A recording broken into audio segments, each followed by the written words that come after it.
বলিউডে বর্তমানে যে কয়জন তারকা সন্তান অভিনয় করছেন তাদের মধ্যে অন্যতম Jahnavi Kapoor.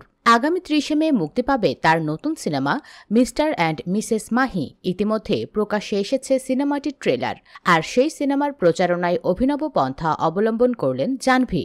Mister and Mrs Mahi সিনেমার থিমের সঙ্গে সামঞ্জস্য রেখে নানা লুকে ক্যামেরার সামনে ধরা দিচ্ছেন তিনি। অভিনেত্রীর বিভিন্ন সময়ের পোশাকে সেই ছোঁয়াই পাওয়া যায়।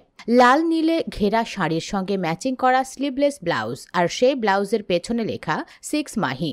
যেহেতু তার নতুন সিনেমার মূল বিষয় ক্রিকেট, তাই তার বডিকন ড্রেসেও দেখা যায় ক্রিকেট বল।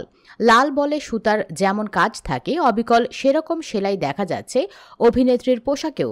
শুধু তাই নয়, আইপিএল ম্যাচ দেখতে গিয়েও সিনেমার প্রমোশন থেকে বিরত থাকেননি জাহ্নবী। সেখানে ধরা পড়েছে তার মেথড ড্রেসিং।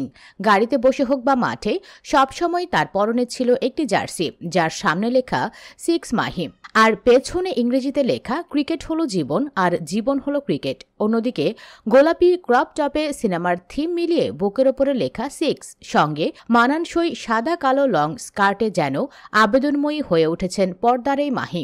ধূসর রঙের সিকুয়েল বডি হাগিং পোশাকে জাহ্নবীর চোখে মুখে ব্যক্তিত্বের ছাপ, সঙ্গে থিমের কথা মাথায় রেখে নীলের ছোঁয়ায় ক্রিকেটারের অবয়ব ছড়িয়ে পড়েছে তার পোশাকে।